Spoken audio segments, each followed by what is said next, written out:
The other thing you touched on with the new senior man, he's got to be his own man. He has to forge his own name.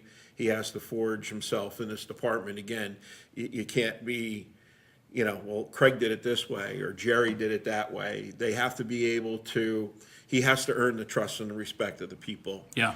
And he has to set the tone for the guys around him. I don't get excited. And I think that kept our group in check. It allowed Rob to know that I didn't get excited, that that he was doing his job, that there was and then the guys behind me, when we would go, listen, this is what we're going to do, it's no big deal, let's go to work. Well, I think it kind of rolled out, when we were recently up at HRPC, because we had this, essentially we had this small building that was on fire at the moment, and but like everybody stepped off the truck and they were, it was just, hey, we're gonna go do this. Let's, here's the plan. Let's get it done. And we moved forward, and it worked out, well in the beginning, and then 2 hours later, not so well, but it's all right. No, when you woke me up and brought me down from High Park, and I got to say, answering the phone here when the chief called was actually pretty cool. That's funny.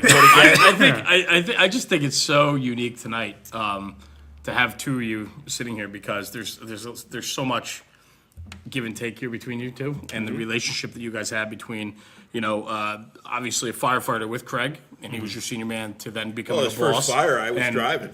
I come back on his 10:35 second alarm, and I jump in the engine, and all of a sudden, I think I had Bowman, I had you, there was and Bendel, all jumping in the rig, and it was his first fire, being hired here. Yeah. And we pulled in, and it was just ripping, and it was like, okay, I think we put Bowman on the roof to try to find a hydrant that was buried in the grass. Is that right? This is the first time HRPC caught. Yeah. Oh, okay. Yeah, the south wing. And Craig had he didn't quite know how to feel me out at that point, but he knew as we were coming down the hill, and Justin was, a new volunteer, and he was all excited. He's throwing his pack on, his assholes and elbows in that jump seat, and I just kind of yelled over to the doghouse and said, hey, kid, we're not going to need the air pack for this. Beautiful. Believe me. Yeah. And we rounded the corner, and the whole south wing was ablaze. Yeah. And he kind of paused and just went, yeah, I guess you're right. And, Yeah, and for everybody listening, real quick, just these little inside things, but HRPC is the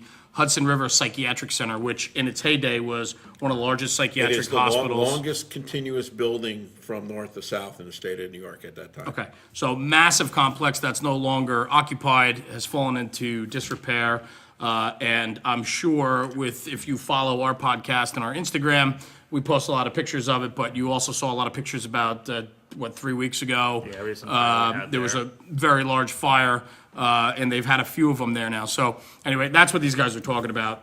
It wasn't a small fire by any means. It's one of those larger jobs, but you guys have had a couple there now.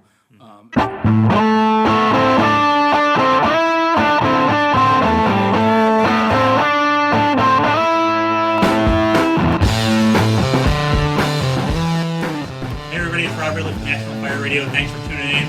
Catch up with us on social media. We got SoundCloud, National Fire Radio, YouTube, National Fire Radio, Instagram, National Fire Radio, and Facebook, National Fire Radio. Guys, check us out. Take care. Be safe.